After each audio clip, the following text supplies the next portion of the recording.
নতুন করে ধামের সংযোজন হয় না। মমতা বন্দ্যোপাধ্যায় অবশ্য গীতাঞ্জলির পরবর্তী কথাঞ্জলি উনি লিখেছেন। মমতা বন্দ্যোপাধ্যায় ঠাকুরের মন্দির নিয়ে বাঙালি সনাতনীদের সঙ্গে প্রতারণা করেছেন।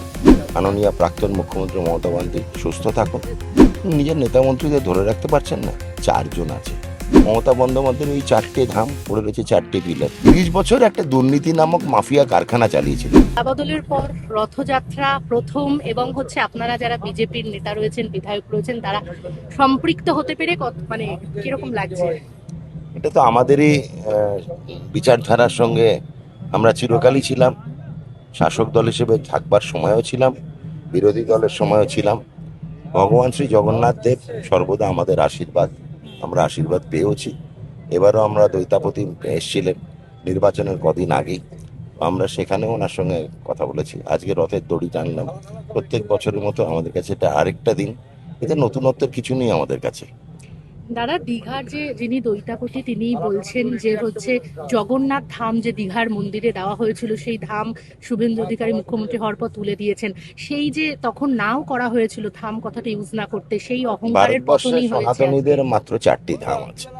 নতুন করে ধামের সংযোজন হয় না। উপনিষদ, বেদ, ধর্মীয় গ্রন্থ, গীতা, রামায়ণ, মহাভারতের নতুন কোনো এডিশন হয় না। মমতা বন্দ্যোপাধ্যায় অবশ্য গীতাঞ্জলির পরবর্তী কথাঞ্জলি উনি লিখেছেন। উনি নতুন এডিশন বার করেছেন গীতাঞ্জলির। সনাতনীদের জন্য একটি এডিশন, আমরা সেটা মেনেই চলি। সেখানে 4টি ধাম আছে।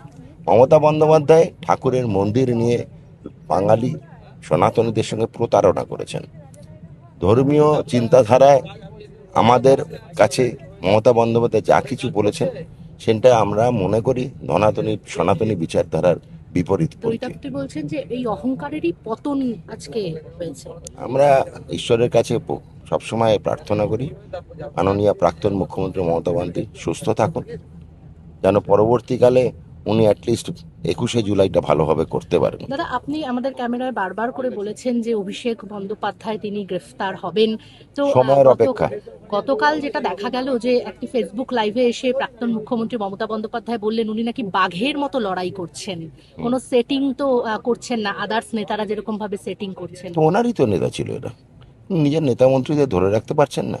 4 জন আছে, পিসি, ভাইপো, কল্যাণবাবু আর মহামৈত্র দেবী। 4 জনে কি দল চলে?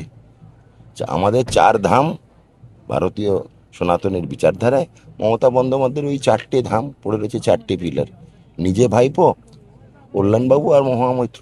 বলা যায় না, কালকে মহাম দেবীও চলে আসতে পারেন। এই বাঘের মতো সব আসবে। কল্যাণবাবু সময়ের অপেক্ষা, একটু ডাকিলেই আসবে। রুটিটা যদি এরকম দেওয়া হচ্ছে, সব চলছে। এই তো মদন বাবু দেখলেন না, এর কোনো নীতি আছে? কিছু নেই। দল না ক্লাব। বছর একসাথে ছিলেন মমতা কোথায় বন্দ্যোপাধ্যায়ের কি সঙ্গে। বছর? 30 বছর একটা দুর্নীতি নামক মাফিয়া কারখানা চালিয়েছিলেন। সবাই পয়সা পেত, তাই সঙ্গে ছিল। এখন আর পয়সা দিতে পারছেন না, পালিয়ে গেছে। এই যে অভিষেক বন্দ্যোপাধ্যায় বাঘের মতো লড়াই করছেন, আমার তো মনে হয় না ওই নামে কোনো বাঘ আছে। হ্যাঁ, বাঘের মতো লড়াই করলে নিজের বাড়ির সামনে যখন লোকে বারবার বলছিল বেরো, তখন বেরোতেন। ওনাকে নিয়ে আর ভেবে লাভ নেই। বাংলা হান্টের আরো খবর দেখতে নজর রাখুন। বাংলা খবর মানেই বাংলা হান্ট।